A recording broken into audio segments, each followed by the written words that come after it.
Recording has started. Unlabeled. Button disabled. Music volume muted. Good day sa inyong lahat mga tropa ko, no? It's nice to me back ang inyong tropa ko official pong muli. Ang nais ko pong sabihin sa inyo is sa mga hindi po nakakaalam, wala na po si Lolo. Yung lolo po namin na yon is tatay po ng nanay ko, ng aking mga tito at asawa ng lola ko. So mga tropa ko, no, ngayon naman ang gagawin po natin is magbibigay naman ako sa inyo ng mga memories na nabubuhay pa siya, na nagbabahagi siya sa akin ng yung kwento niya po ito nung siya po ay nag-a-abroad at nagtatrabaho pa. So ganito yon mga tropa ko. Kwento po ng lolo ko noon nung nabubuhay siya. Meron po siyang sariling cook, no? May sarili siyang katulong sa abroad. Baga chef niya, chef cook. Tapos syempre alam ko naman si lolo noon, napakahilig niyan sa bawal. Totoo lang. Kasi baka, baboy, lahat ng yon mga tropa ko, natikman niya na po yun. Natikman niya na yun. Kaya madalas nababanggit sa akin ng lolo ko,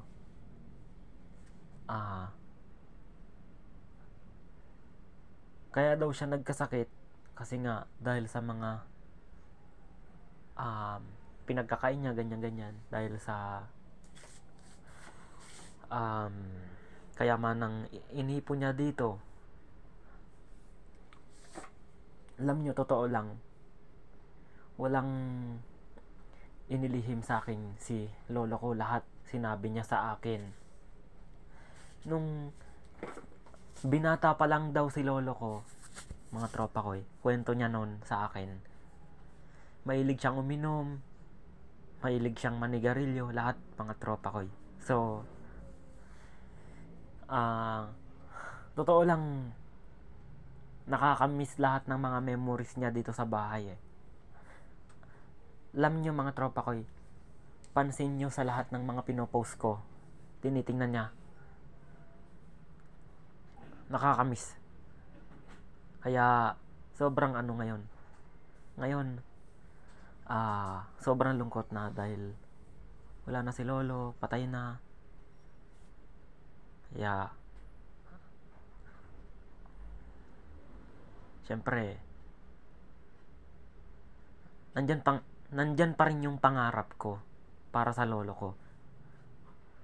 Kahit alam nyo mga tropa ko, sa mga nakikinig dyan na mga kabataan, sa mga tulad namin, kung may pangarap kayo para sa lolo nyo na nabubuhay pa, pag-isipan nyo, magplano kayo, try nyo mag-ipon. Kasi ganun yung ginagawa ko para sa kanya. Talagang pinag-iisipan ko muna. Alam niyo, sa totoo lang, mahalaga sa wala pa tao yung syempre nakikita niyang masaya yung pamilya niya, mga tropa ko. So sa darating na mga tropa ko, living o sa susunod, baka ito na yung huling awit ko. Ako naman ang magbibigay ng mensahe.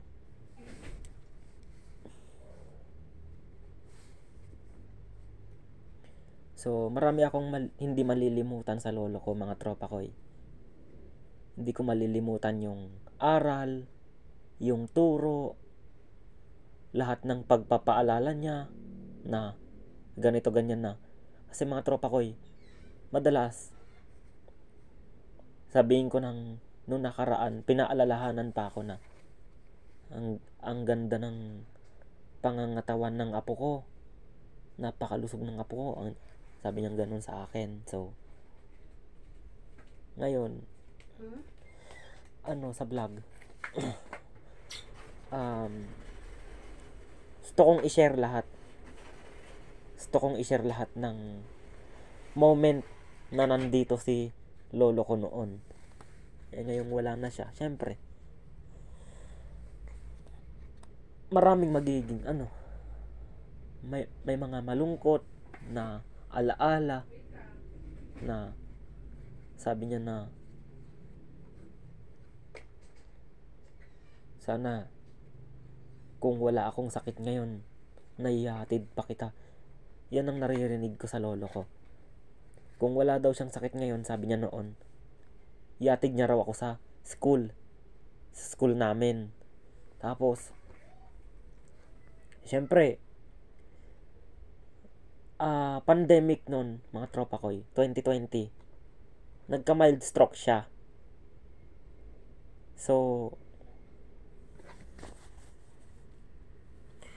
ako, para sa akin bilang, syempre ako nag-aalalay sa kanya pag madaling araw. Sabi niya, Gabi, sabi ko, bakit lolo ka ako? Kape tayo, anya. Kahit may sakit yan, mga tropa ko nag-aayang magkape kami. Mag-aaya siyang magkape kahit may sakit siya.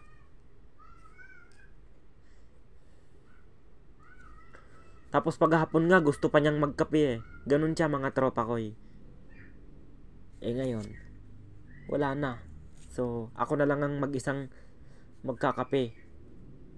Pagsapit ng umaga, ako na lang ang magkakape. Kanina, mga tropa ko habang parating yung lola ko, no? Hindi ko lang naikukwento sa inyo. Talagang po, sinalubong ko yung lola ko, iyak na ako. Siyempre, hindi mo masasabing buhay, mga tropa ko kung kailan. Kasi, may mga buhay talaga na minsan umaabot pa ng 90, 80, 60, 100, 70, 50. Yan. Maraming buhay na umaabot sa ganyan. Nyo nga, alam nyo si Freddy Aguilar na ni lolo ko. Kasi syempre si lolo ko 1954 si lolo ko. Siya naman, Freddy Aguilar 1953 siya. Hindi ako nagkakamali. 1954 si lolo ko. Siya ang pinakabunso sa magkapatid sa kanila. Kaya ngayon, masasabi ko, I miss you so much, lolo. Mahal ka namin.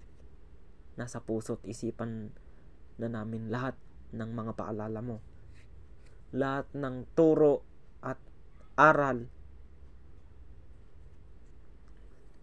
tatanggapin namin. So, bilang ganti sa darating na graduation, kahit wala ka na, yung pangarap ko, syempre para sa inyo ni lola, para kay mama at sa lahat na, yung pangarap ko, pag nakagraduate ako sa grade 12, sasabihin ko lahat sa inyo.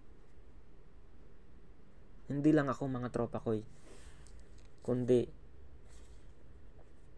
syempre pati na yung mga kamag-anak namin o kamag-anak niya ang nagulat sa pagkawala niya.